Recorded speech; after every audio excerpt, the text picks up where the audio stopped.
Dina rika suguhi barang. Assalamualaikum warahmatullahi wabarakatuh.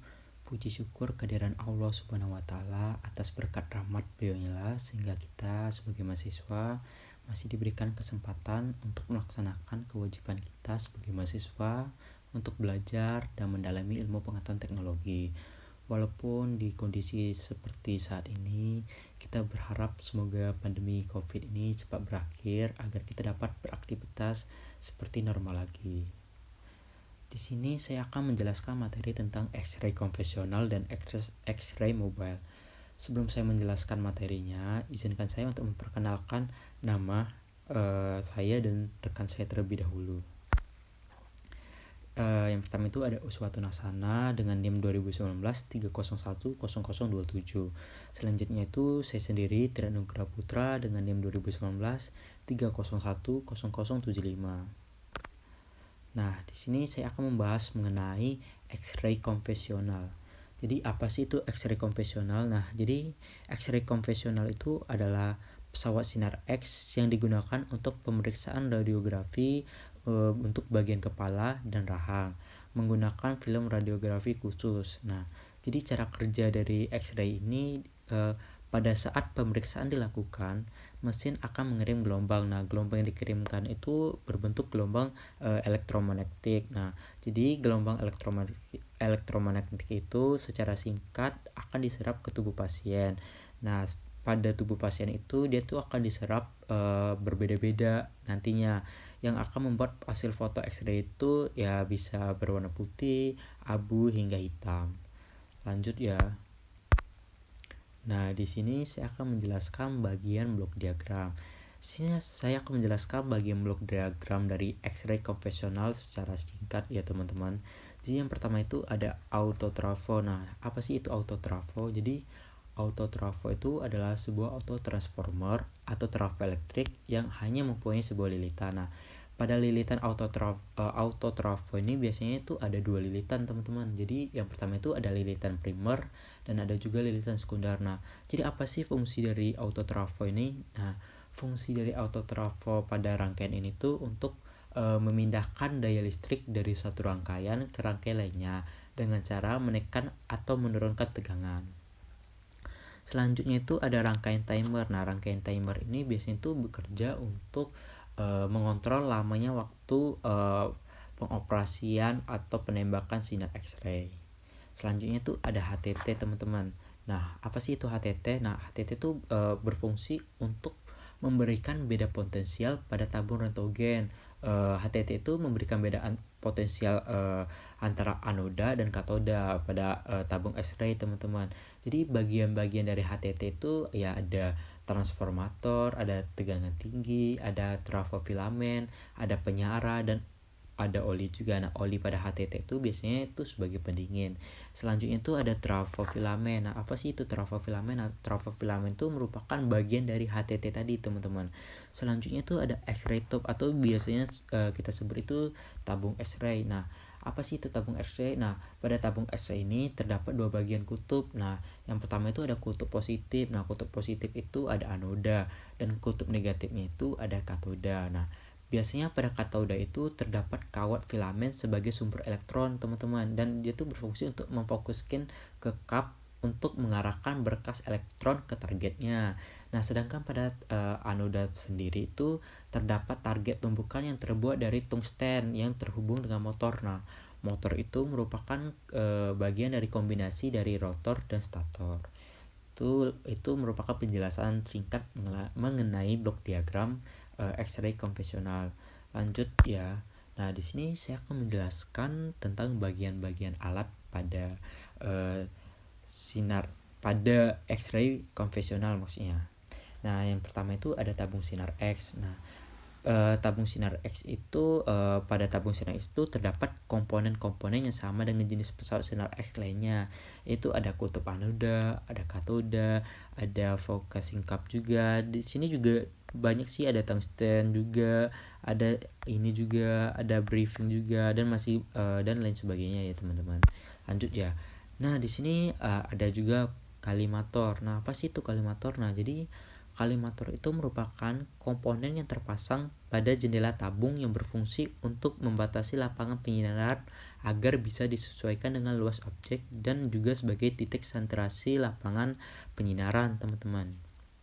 Jadi, kolimator itu dilengkapi dengan dua knob untuk membuka dan menutup pembatas dan lampu untuk membantu menentukan lapangan penyinaran. Selanjutnya itu ada kontrol panel. Nah, apa sih itu kontrol panel? Nah, kontrol panel itu biasanya berfungsi untuk mengatur faktor expose pada kontrol panel. Pada kontrol panel itu terdapat MA selector. MA selector itu biasanya untuk mengatur arus pada tabung.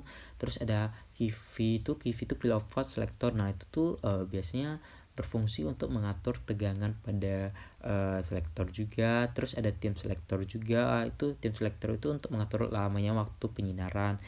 Terus ada MA, KV, dan fokus selektor itu untuk menentukan besar kecilnya fokus. Lanjut ya. Nah, yang selanjutnya itu ada hand switch. Nah, hand switch itu merupakan tombol yang akan digunakan untuk ready dan expose alat, teman-teman. Lanjut ya. Selanjutnya itu ada generator. Nah, generator itu fungsinya untuk menghasilkan tegangan tinggi pada pesawat X-ray.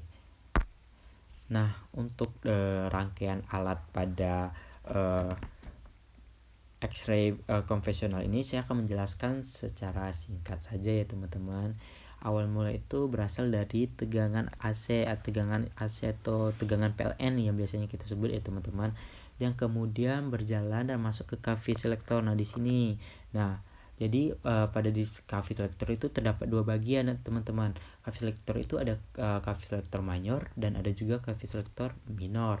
Nah, untuk perbedaan dari KV mayor dan KV minor itu adalah kalau KV mayor itu beda potensial antara anoda dan katodanya itu adalah sebesar 10 kV. Nah, sedangkan yang minor hanya beda selisihnya itu sebesar 1 kV saja. Selanjutnya ada yang namanya transformer, teman-teman. Nah, transformer itu berfungsi untuk mengatur kilowatt tadi. Terus berlanjut ke timer. Nah, di sini ada timer juga. Fungsinya sama saja sebagai rangkai waktu. Terus selanjutnya ada HTT. Di sini ada HTT ya, teman-teman. Nah, HTT itu sebagai tegangan tinggi yang kemudian disearahkan dan masuk ke arah tabung X-ray. Nah, jadi berlanjut ke sini deh, teman-teman. Tabung X-ray ini ada anoda dan katoda juga. Untuk bagian bawah saya akan menjelaskan juga. Untuk pertama itu ada MA selector di sini, teman-teman. MA selector itu untuk mengatur arus pada X-ray tadi. Terus ada juga kenop-kenop yang lain. Itu tuh biasanya kenop-kenop itu sebagai pengatur-pengatur juga pada rangkaian. Nah, di sini juga kita lihat ya, di sini juga ada terdapat dua trafo yang digunakan yang ada di rangkaian ini. Nah, trafonya itu ada trafo besar dan ada trafo kecil. Tapi yang digunakan pada rangkaian ini yaitu adalah trafo step down. Nah, maksud dari step down itu tegangan dari 220 tadi akan diturunkan menjadi 24 atau 16 volt gitu, teman-teman. Oke, lanjut ya, teman-teman. Tadi kan saya udah menjelaskan nih bagian dari X-ray konvensional itu, dari definisinya, dari blok diagram, rangkaian, terus bagian-bagian alatnya juga. Sekarang kita lanjut ke X-ray mobile. Nah, apa sih itu X-ray mobile? Jadi X-ray mobile itu adalah pesawat sinar X yang bisa dipindahkan dari satu ruang ke ruang lainnya. Nah, pesawat X ini terdiri dari sistem dan subsistem sinar X atau komponen. Jadi sistem sinar X adalah seperangkat komponen untuk menghasilkan radiasi dengan cara terkendali. Untuk cara kerja dari X-ray ini itu pada saat pemeriksaan dilakukan, mesin akan mengirim gelombang radiasi elektromagnetik secara singkat ke tubuh pasien untuk memindai kondisi tubuh bagian dalam. Nah, radiasi yang diserap oleh tubuh itu berbeda-beda sehingga nanti akan membuat hasil foto X-ray itu menampilkan perbedaan warna dari putih, abu hingga hitam. Lanjut ya. Selanjutnya itu ada blok diagram. Nah, di sini saya akan menjelaskan sedikit saja mengenai blok diagram X-ray mobile. Jadi yang pertama itu ada inputan yang namanya baterai. Nah, baterai itu dia itu sebagai penghasil tegangan untuk mencapai seluruh kerangkaiannya teman-teman. Selanjutnya itu dia akan berjalan ke inverter. Nah inverter itu tuh kayak rangkaian instrumen yang mengubah tegangan DC menjadi AC. Selanjutnya itu ada first trans. Jadi apa sih itu first trans itu? First trans itu adalah trafo pertama yang fungsinya itu untuk mencapai tegangan-tegangan kerangkaian yang dibutuhkan kliennya. Selanjutnya itu ada super kapasitor blok juga. Nah, fungsi dari super kapasitor blok itu tuh untuk menyimpan kapasitas tegangannya. Selanjutnya itu ada interface board. Ini nih semacam instrumen, juga ada power board, charger board, terus ada filament board juga, ada feedboard juga teman-teman. Terus ada motor control board. Nah, pasti itu motor control board. Nah, jadi motor control board itu fungsinya itu dia tuh untuk sebagai pengendali motor pada roda mobil X-ray itu. Jadi untuk bagian atas juga ada PC teman-teman, itu personal control.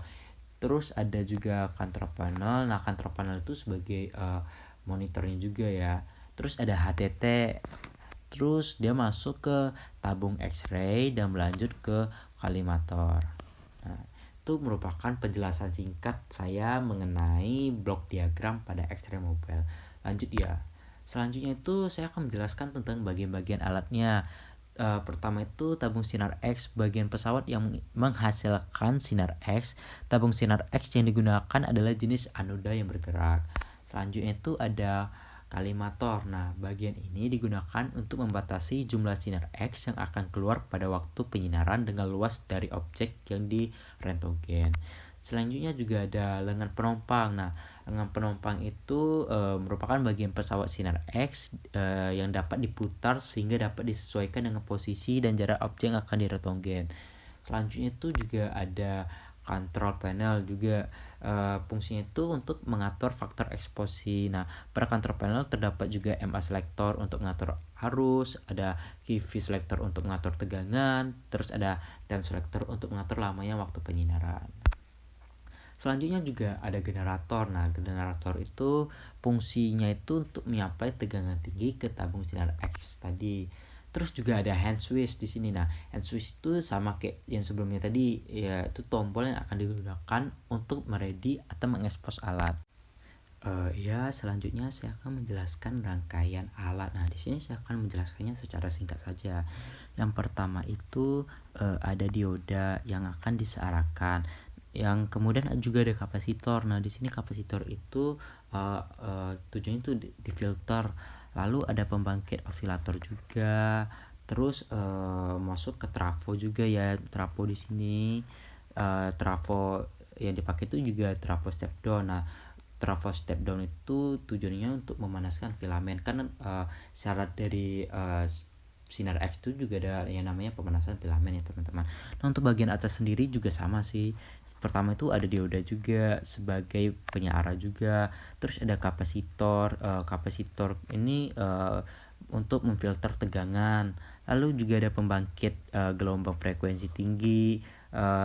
Jadi gelombang frekuensi tinggi keluarannya nanti juga menjadi tinggi juga maksudnya.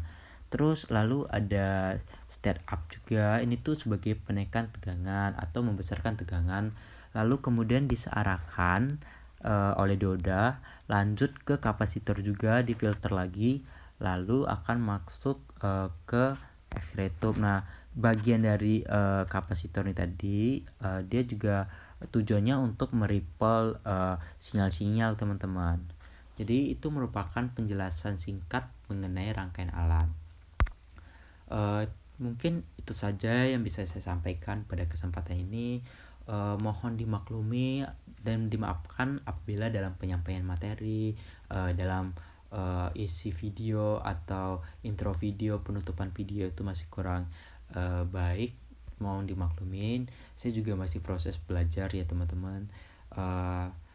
Sebelum saya mengakhiri presentasi pada siang hari ini, saya ingin menyampaikan kepada teman-teman untuk selalu tetap semangat, tetap menjaga kesehatan, imun tetap dijaga, mental juga. Terus perketat terus prokes. Ya kita berharap aja ya semoga pandemi COVID-19 ini cepat berakhir agar ya kita semua bisa beraktivitas kayak dulu lagi, kayak normal lagi. Akhir kata saya ucapkan wabillahi wa taufiq wal hidayah. Wassalamualaikum warahmatullahi wabarakatuh.